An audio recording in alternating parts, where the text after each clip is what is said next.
Well, welcome back. Today we're going to work on a $90, I think it's a $90 BCP acoustic bass. And it's got some issues. It's got the classic high fret. Happens to be the 12th, 13th, 14th, 15th fret is high. The bridge is pulling up. I don't know if you can see it there. And the electronics don't seem to cover the E string. When you plug it in, you don't hear the E string through the amp. So the neck is pretty straight. The action's pretty good. It plays good. It actually acoustically sounds good. I don't know. This is all cheap stuff. I don't know how good it's going to actually sound through an amp. But what I'm going to do is, and there's a little bit of gap. There's a couple of screws in here. So I'm going to pop these beauty caps out. And I got to look underneath here to see what's going on. Why this E string, you can't hear it through the amp. And we'll see what happens. First thing I'm going to do is just see what the truss rod does. How tight it is, how loose it is. It's got a pretty thick neck. So that's the very first thing I'm going to check. All right, I loosened the two middle strings. I left the two outside strings just under a tiny bit of tension, just so I could see how much relief is in the neck. So the truss rod works. I'm going to undo the strings up here, and we're going to see what's going on underneath here. Why this E string doesn't come through the amp. It doesn't look like there's anything wrong. But when you see it, you see like there's four little sections that rise up. So they must be all separate because the E string, it's not doing anything. So I mean, I'm not going to try to take this thing apart. I'm just going to put it back the way it was. There's only so much I can do.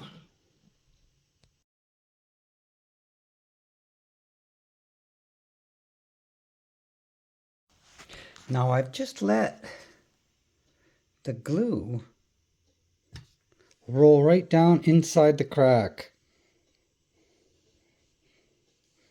And if this was like a Martin or a Gibson or something expensive, obviously I wouldn't use super glue. But this is like a $90 guitar, and the bridge is lifted, and this should hold it on. It's got a couple of screws that didn't even matter when I took them out, but I'll put them back in. So I'm just going to go all around and drop this glue in because it just rolls right in. It should hold this thing together for hopefully a long time. Use acrylate glue, CA glue. Here's how it's spelled. You can see it at the very bottom.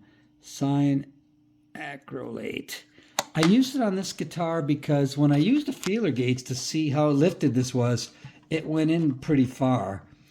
And I thought, if I use wood glue, I don't even know if they sanded the finish might be glossy underneath here. A lot of cheap guitars are like that. So the glue's got to stick to that glossy top. So I thought, I'm going to use this because I know I can just keep letting it go in and come back in a few minutes, let more go in, and it'll run in and fill that gap. And most likely, it's got the clear coat underneath here. So putting in wood glue, I don't think it would have really helped in this case. It's a $90 guitar. And yeah, if this was some Gibson Dove, well, I wouldn't be fixing a Gibson Dove. I'd send that to a luthier.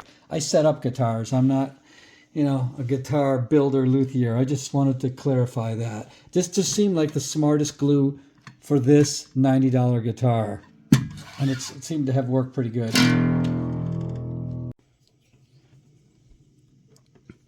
Okay, now these four sections here, you can see them. Here's 1, 2, 3, 4. They're right underneath where the strings are. Let's see what I'm talking about here. I'll tap on it. Of course, I'm getting right in my light.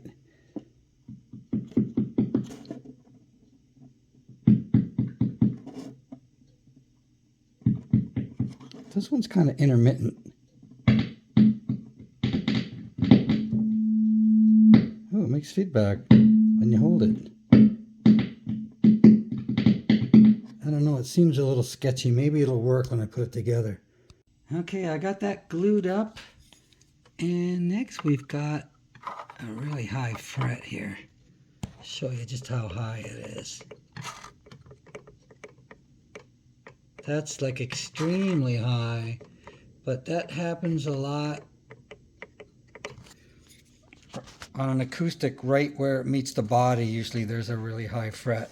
So they're kind of scratchy. I'll probably just take that one down a little bit, and I'll just go over these with some sandpaper up to a pretty fine number. I'm not going to polish them. It's a bass with round wound strings. But I'll give it a chance to not buzz if somebody wants to play up here, which probably won't happen. But I like playing at the 12th fret, so.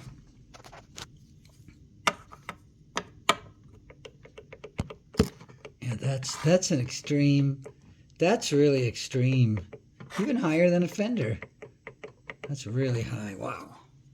I think I know why it wasn't really sounding that good. If I could focus. Come on, focus. You can see there's two little spots right here. Well, it's completely flat except for those spots. There's a little bit of like a molding. It rises up around the side there. That's probably why the E string wasn't working good. So I'm going to flatten that out, and it'll probably, hopefully, be fine. Although it did seem a little crackly and intermittent, so we'll see. I'm working on this one fret. My Lord, like these frets, they're all put into different depths. They're not all put in all the way, which is, you know, that's what you get on a cheap guitar. So I might just lightly dress them. Okay, so now I'm going to take some 400 and I'm going to go over all the frets. I'm going to use this piece of plastic from an old cassette because it can kind of bend to the radius. And I'm just going to go over this. I'll go up pretty high because I'm not going to polish anything. I don't really want to mask it off. So I'll start with 400 and then I'll move up. Then once I get that done, I can put the strings back on and we'll see how it goes. I'm putting some lemon oil on it. Well, I got the strings back on it, and now the E string saddle works. Must have just been that little ridge from the molding process. Because it's sounding now.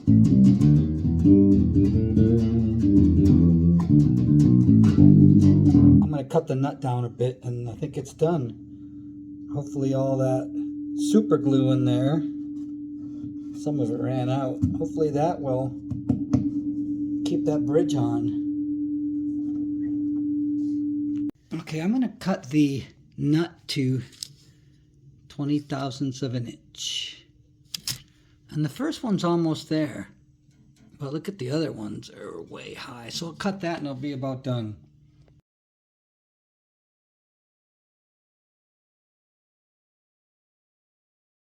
Okay, got this 15th fret taken care of. Dressed the frets up to 1500 grit. Took care of the scratchy ends on the frets. Cut the nut, tightened the tuners up. Fixed the what do you call these doodads? Let's see, nut saddle. Fixed the saddle so now it comes through the amp. It wouldn't come through the amp on the E string.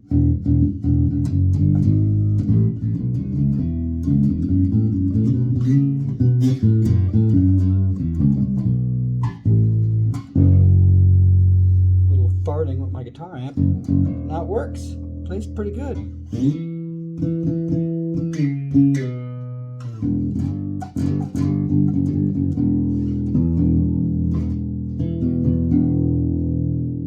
Anyway, that's it for the, what is it?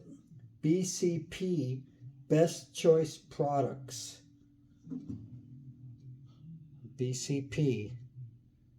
Big crappy pile. Oh, big crappy pile. Sorry about that.